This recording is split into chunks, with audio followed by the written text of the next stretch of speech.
I just want to thank you all for being here for John Osgood's In Plain Sight virtual reception. I know it's an interesting time, and I really appreciate everyone showing up virtually for us. The show is on view through June 20th, so if you live in San Francisco, feel free to schedule an appointment. I am doing socially distant appointments. Otherwise, I'm also happy to meet with you via FaceTime or however you prefer to communicate. And also, all of John's work is available on our website, which is just vossgallery.art. I see John's rearranging his background. No, it was too tiny. It was too tiny. It had a gloss to it. I just didn't like it. I said we had to make a change or I would be distracted. Well, it's 6 o'clock. I'll go ahead and read your bio, if you don't mind, John, just to give everyone a little context of the work that they're about to see, as well as a little bit about your background. So John Osgood, here with us in the chat, is a contemporary urban artist based in the San Francisco Bay Area. His work incorporates visual and stylistic elements of street art, graffiti, pop culture, and cubism to depict the human condition. Osgood layers a combination of acrylic, aerosol, and oil paint on either canvas or wood panel to create his vibrant and textural paintings. This process-oriented approach mirrors the multifaceted nature of memory and the collective human experience. Osgood holds a Bachelor of Arts degree from Washington State University with a minor in Fine Arts. He participates in exhibitions across the US, and his murals can be found along the West Coast, the UK, and Spain. So what can't you do, John? Man, I feel super busy. I feel like I've been doing everything this month. It's just been a crazy time. And having a show with you has been another little piece, a little icing on the cake with everything that's going on. And then it's like people are like you said, what else is going on? I'm like, well, I've got the show in plain sight, and go check it out online if they can't see it in person. And it's been a really neat experience as of late. So today, I guess tonight for your reception, I think would be a great idea to just give everyone like a basic overview of the install, and then perhaps we can start counterclockwise and move around the gallery space and talk a little bit about each work. We did end up collecting some questions ahead of time, so I'll sprinkle those in throughout, and everyone who's here tonight, please feel free to just, if you have questions, type it in the chat. I'll try my best to keep up with everyone. We have a good crowd going, and thank you again for attending. When the show was getting ready, like when we first started putting this show together, you know, I was like being at Tracy's show, you know, which was a beautiful show, but I was really eyeballing like, how am I going to make this happen? And I just had the visual of like all these people hanging out in there and talking artwork. But hey, you got to roll with the punches, like we've been saying. It's a different boat, but I'm glad this is a unique way of showing people how it's done. Yeah, definitely. Well, we're going to try and do our best to create the community conversation today. So here's a basic overview of the gallery space. And you did a great job putting all those things in there. I mean, I had ideas of what I wanted to do, but when you put it all together, it was a different beast compared to what I thought it was going to be. You do a really good job of really having a crisp and clean hang in there. Another interesting element for the show, you ended up creating these sculptural box forms for the window. Yeah, with the window displays, I was really, I was seeing what I could create and use that mirror for like if I made one piece, it'd be twice as long. But, you know, my wife and I were talking, if we just had these little hints and accents that were colors that were in the paintings, we felt as if it would help you out to dress up the spot. And I mean, every day you can make a different sculpture in the window. So anybody that lives in the area can be like, wow, why does this keep changing? What's going on? But this piece here is titled Coming Together, and it's made on wood panel, and it's quite large. It's 48 by 40.5 inches. I like building things like that because where you hang it, the light can play a little role in what is shaded. and what isn't. And then I also really like that background. The face is coming off, but the background is one plane, and it's not a whole bunch of pieces of wood built upon one another. I really like to try to make like a push and pull, like what is in front, what's behind. It's, sometimes I make it where it doesn't make sense, and you're just like, wait, what am I really looking at here? Yeah, and another interesting element is this @ symbol right next to the character's eye. Mm-hmm.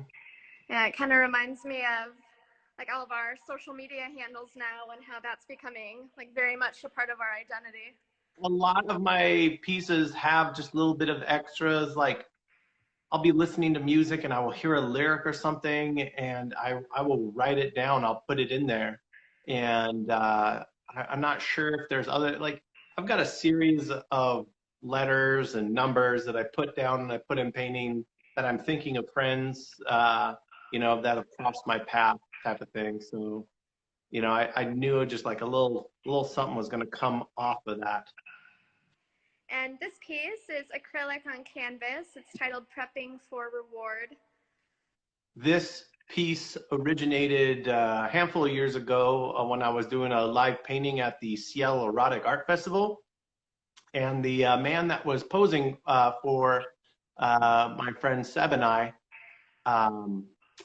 he was nervous. It was his first time modeling. And he said he was totally starving himself to look better. I was like, oh my gosh. He's like, and all he could talk about was the vegetarian pizza that he was going to get after this whole thing was done. And he was just like, just listening to him, just like, portobello mushrooms, banana peppers, you know. He was like, he might have been delirious, I'm not sure. But it was a really fun experience being able to work with my friend Seb and work on these pieces. My creative process starts with, I mean, if it depends if I'm working on a fresh canvas or a fresh wood panel, or if there's been a painting that has been just sitting around for too long that I was in love with, that I'm no longer in love with. And I was like, what's going on with you? Usually it's the latter, where I've had a painting just sitting there forever. And I was like, I'm going to switch it up. There was something that I liked about it that I'm going to keep, and I'm going to make this new. Like this piece right here is part of a triptych that you have set up. These three pieces together used to all be one piece until I said, I'm done with you. You're too busy, and I am going to change you. And I just start painting around the edges, trying to bring the piece in. And then I am looking at my composition, what colors work well together, and trying to make 2 parts busy, 1 part relaxing.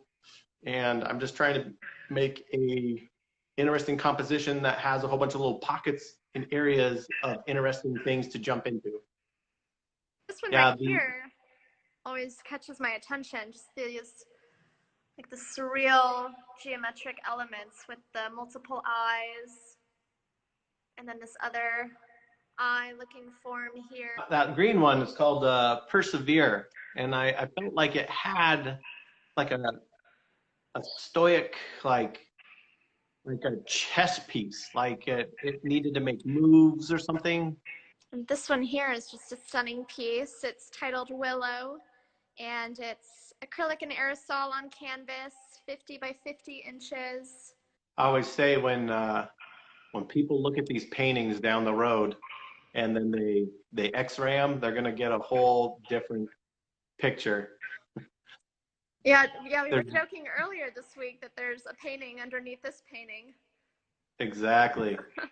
The painting looked like to where her elbow is pointing out to the right. And I said, man, that is just too busy. And I had to really reel it in. But for some reason, the painting kept telling me that this is going to be a nude woman figure. The previous painting was a nude woman as well, but it just, you couldn't see her that well because there was so much chaotic stuff going on. I really had to reel it back in. I am a real big fan of working in blues and oranges. Just the way the materials are for the acrylics and the oils that I use. I feel like they do what I'm looking for, but I feel like I'm like expanding a little bit more and working with some more purples and yellow ochres and some like some brighter yellows. Um, so I guess the biggest inspiration for the color schemes that I use, I guess it is the way that the materials work with each other and how they work well on the canvas. Because I mean, some of those materials, like the yellows and greens, are just really thin, Mm-hmm. and you got to paint them a whole bunch of times. And I was like, I don't got time for that. I need something thick and heavy now, immediate, which is not always the case. I think that's why I try to do some of my lighter colors in spray paint, because that takes less of the time to heavy up on the areas I want to make exciting and bright.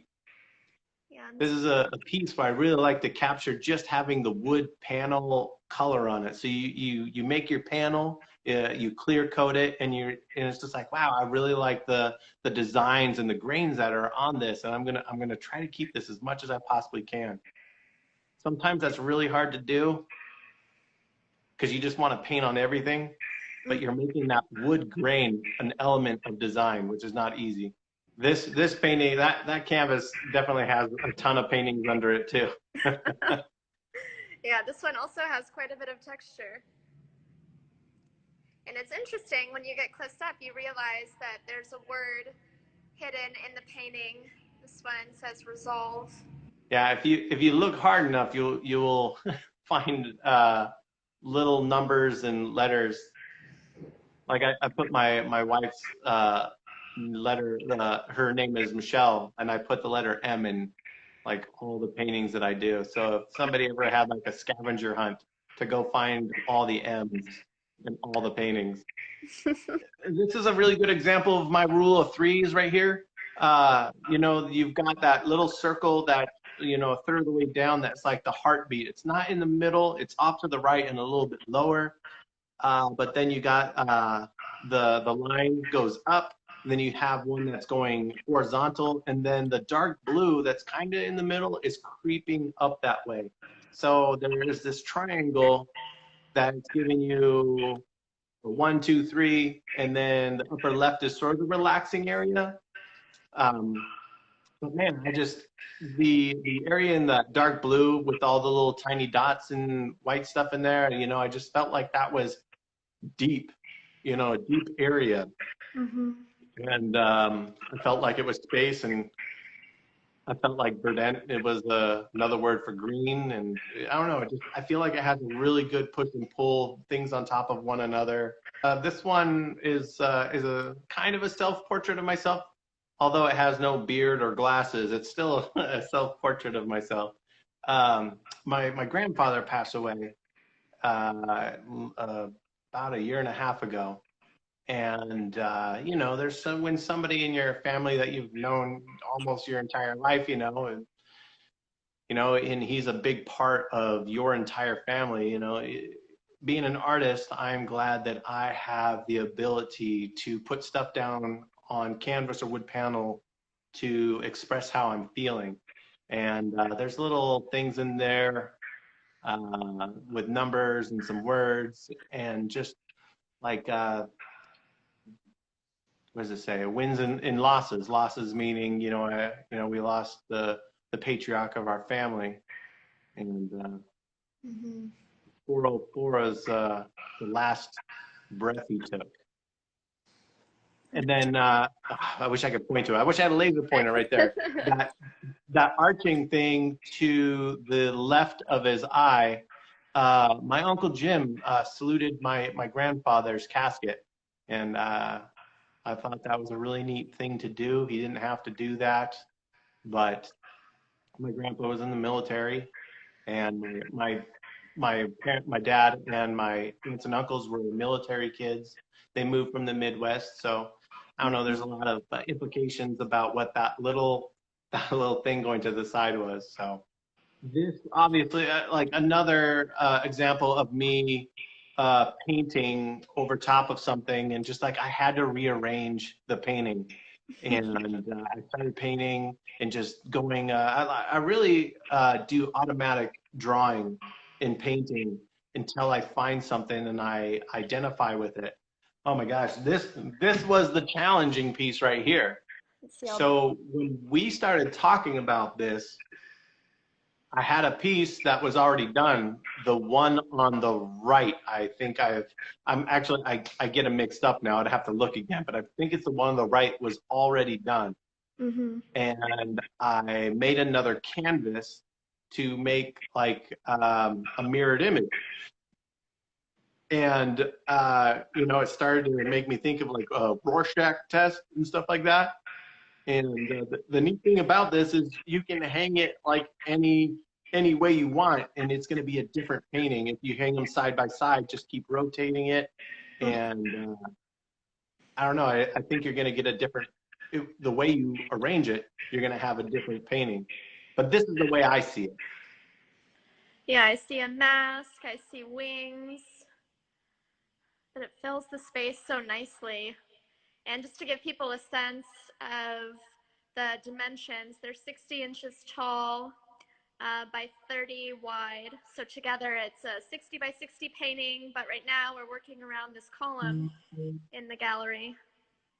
And with the white backgrounds, I thought it would be an interesting way to look at it because the walls are white, and they would sort of, be a part of the background. They're big pieces, but it'd be kind of like a light feeling. When I got started painting on the one on the left, I took a picture of the other one and I printed it out, but there's so many like little spray paint fades.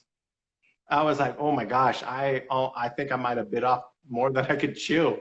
And then just like after a couple of weeks of working on it, things started to come together. And I know there was a point when I told my wife, I'm like, hey, I think I've turned the corner on this piece. And I mean, there's like so many like paint strokes in that lower left and that little pole of all those little dashes. Mm-hmm. Oh man. Yeah, you did a great job of making it look like a mirrored image. Get out of here. Thank you. But when you really study it, I mean, they're like things are really close, but then there's like, wow, that is kind of off. What were you thinking here? And that's the best part about it. It looks like a mirrored image, but when you really study it, there are differences to it. And I think that's what makes it really neat. But that's part of my process. When I get in there, the unpredictability of paint strokes. I mean, you're not going to be able to paint that little line unless you throw the paint at it. I mean, granted, I took all the time trying to mimic one side from another. If you look at it, there's technical parts to it, but then there's unpredictability, like that little part you closed up on. I mean, I'm just taking a liner brush that's heavy with a liquid black, and I'm just going, I'm just blowing on it to just make this little dusting of spots. And if I don't like it, I paint over top of it, but usually it's to the point where it breaks little areas up. And you'll see that a lot on the artwork. How do you know when one of your paintings is finished? Wow. Yeah. I was, there are so many little things that happen within the painting. When I get in there, I'm trying to make like a golden ratio of like rules of threes. I'm trying to make things happen in that area. But if you're looking at a painting and you say like, hey, does that have enough lights? Does that have enough darks? Do I have an area for people's eyes to rest? There's all these ideas and rules that I've built up along the way to say, wow, John, is this one done? And then I could say, hey, this is done. I put it up in a show. The show's done, it doesn't sell, and then it's in my studio for a while. And then I'm like, okay, what is it about that I'm not like 100% like sure of? I'm like, okay, I'm gonna paint over this. I'm gonna do that, you know. But if I like the piece, I'm gonna like, I'm not gonna touch it. I'm gonna show this one again. But if something sits around for too long, I'm just like, you're gonna get it. And they say the paintings talk to me like, oh, John's gonna paint over me. They're just taunting you. You know, the neat thing about that is the dark color in the background is a mixture of a whole bunch of like a crimson, a turquoise, a really dark blue, and then there's this burnt orange that I use. I can't think of the names right now, but I try to make my own black. So it's basically a really, really dark blue. And it was really so much fun just to like cover, because I mean, this was a really light painting. And then I started painting over, just like getting it away from things. And the darkness made me think about the darkness that goes over top of flowers. You know, when the sun sets, and I started thinking about the flowers, and I'm like, is that called something? The process of those flowers closing is called nyctinasty. And I'm like, wow, that is an interesting name, and this has an interesting story to this piece right now.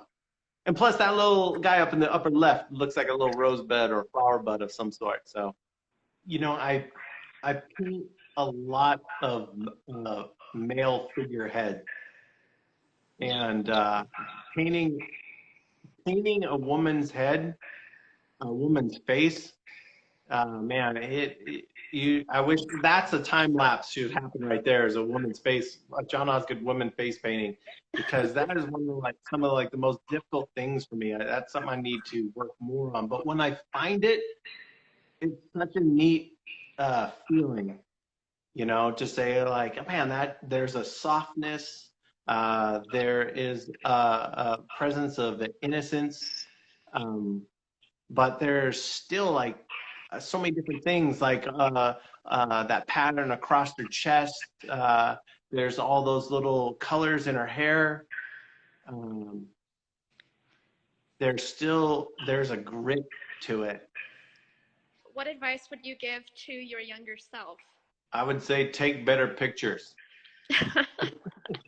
Just in terms and take more of pictures. documenting shows and artwork, or yeah, take pictures of anything and everything. I mean, I started. I sold my first painting in '97, and I really wish I had a picture of that first piece. You know, I did. I don't know if I had a really nice camera. I was using film back in '97, so I'm like, man, you need to take photos. You need to take good photos.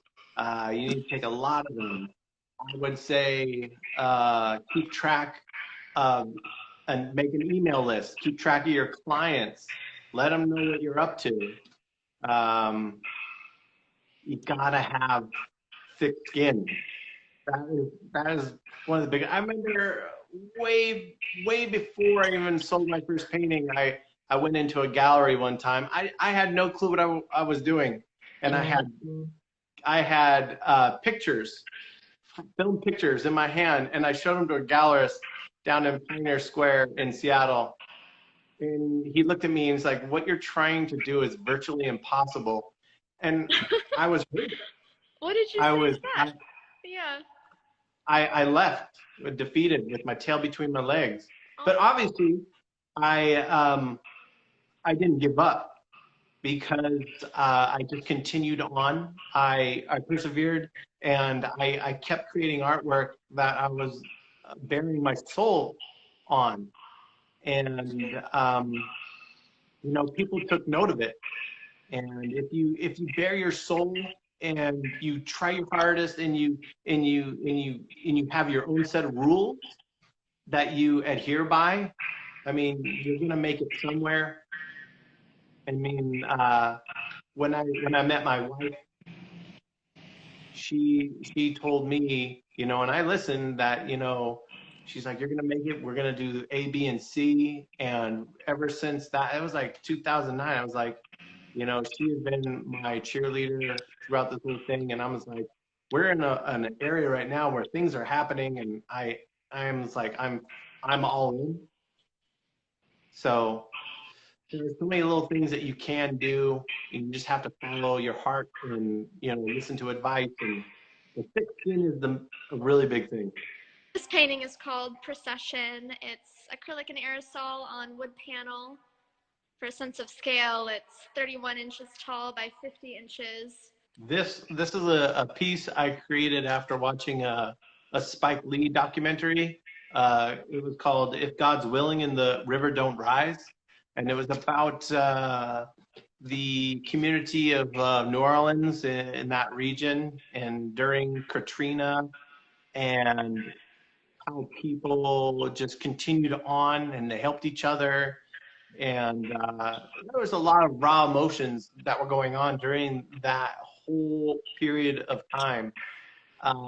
But when I was painting this piece, you know, I go through my process of trying to build, you know, the rules of three composition, but there was a lot of brightness. And some of the circles reminded me of like trombones or tubas. And it reminded me of like what I had just witnessed in this documentary. And that's why it's called Procession, because, you know, a lot of people pass away in that whole ordeal. And it's weird to come back and talk about that, because that was some heavy information that people were dealing with, you know. Just as it is like things that are going on right now, you know. I wonder what type of artwork people are going to create from the heat that's going on right now in our time and lives, you know. Yeah, and this is another one that has some hidden words. This one says, "The point at which it ends." I'm sure there's more. There's more hidden that I have yet to find. Dang. It's fun to go back to these pieces, you know. I don't know if I've jumped into it like that. I don't know. I just seeing like little bits like that. I'm like, what am I thinking when I'm just like, I'm hammering this in? That's going to mean something different for anybody that reads it, you know? When I really started jumping into getting this, when I started really painting and people started taking note, I was really into like skateboard graphics and graffiti. I wasn't a graffiti artist myself, but I appreciated the ability to do that. People risk their lives and their freedom for that type of stuff. But there were certain things that I appreciated. So I don't know, there's an urban feel to it, but I tried to make things as polished as I possibly can on sturdy surfaces. So I don't know. People say urban contemporary.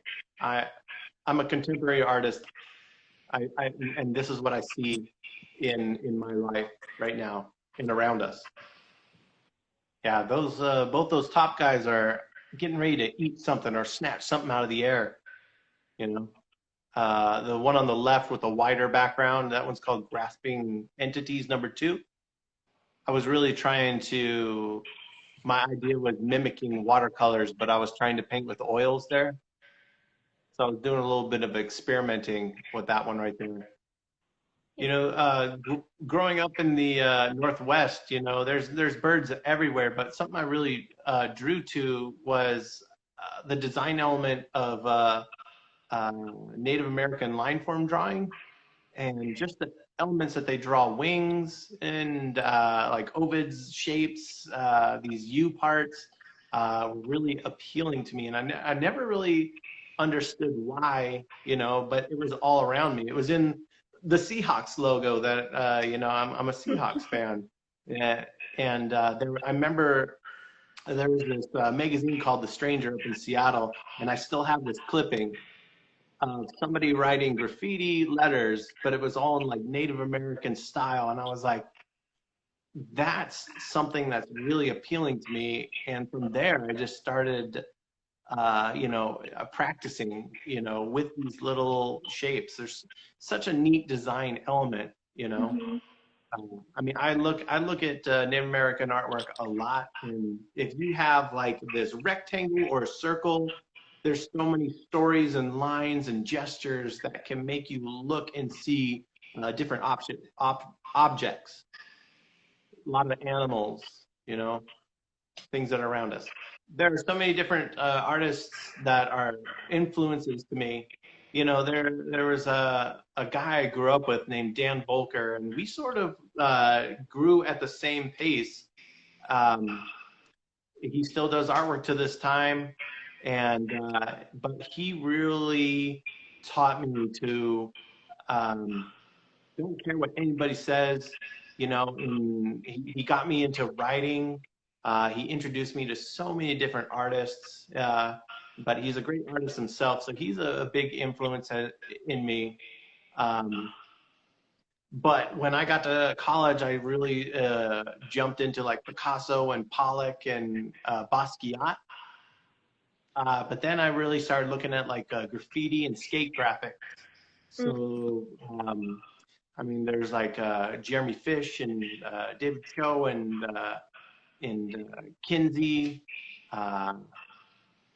There's just a ton of these skate graphic guys that are just they were doing things that I wanted to be doing, you know, and it's like I don't necessarily know how to get where they're at, but I want to get there, and I tried my damnedest to do it.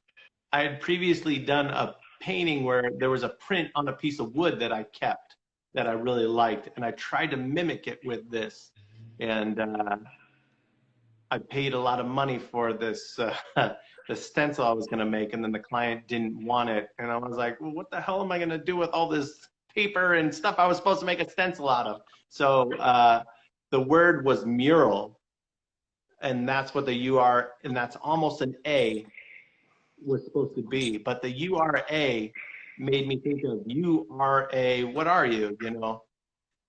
Hence the reason that one's called self-reflection. This has been an interesting journey into a live art opening. I mean, it's kind of like a tour of graffiti murals or something like that, you know, where you drive and you go to every single piece and stuff like that. This has been a lot of fun, a very unique experience too. Yeah, it definitely allows viewers too to learn a little bit more about your process and individual paintings. Yeah, this one's titled "The Pieces We Are Made Of." It's kind of an idea of we have different ideas. There are many ways to look at that, you know, many ways to see it.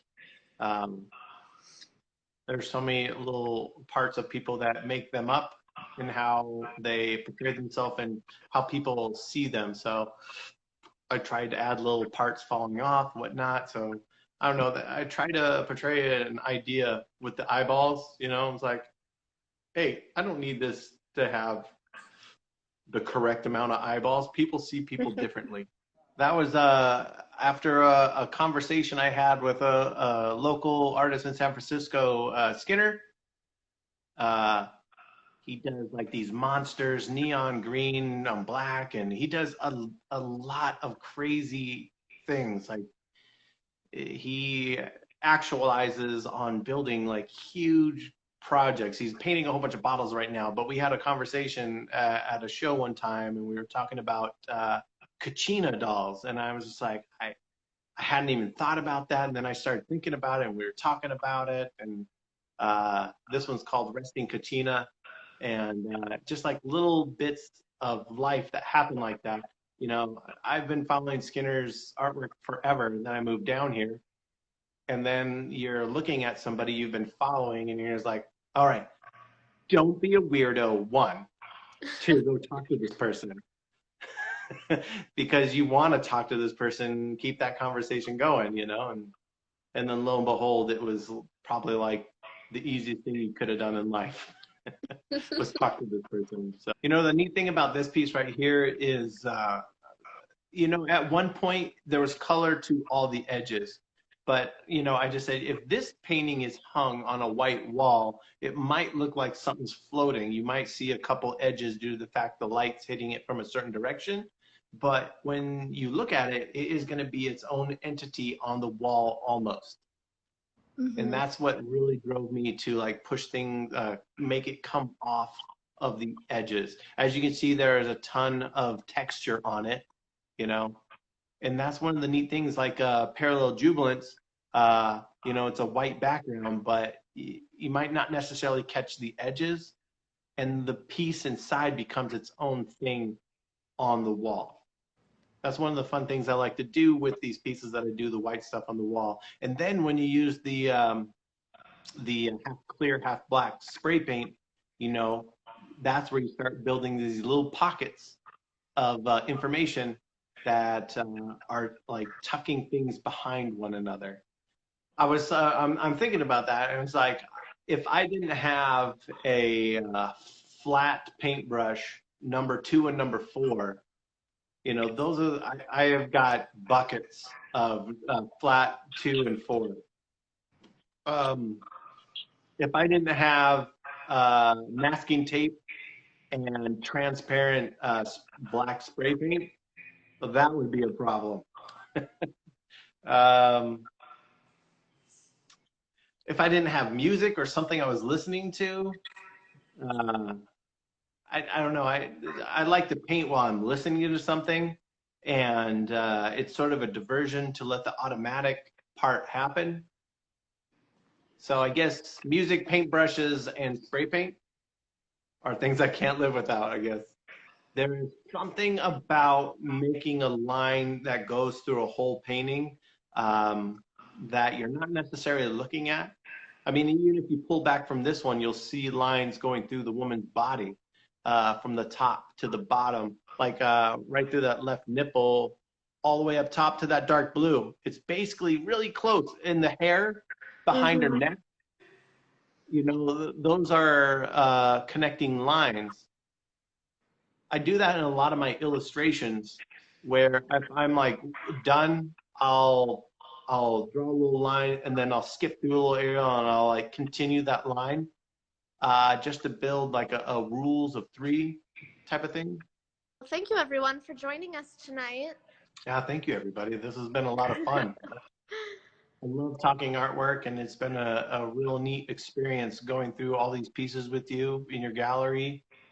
Again, all of the work is available to view and purchase on the gallery website, which is vossgallery.art. And I'm also happy to meet people here at the gallery for some social distance appointment viewings, as well as FaceTime calls. And the show is on view through June 20th. Yeah, actually, thank you so much for doing this. This is such a unique experience. Yeah, it's been a lot of fun. Thank you for going with the flow. Yeah, thank you everybody for coming out tonight. This has been a blast.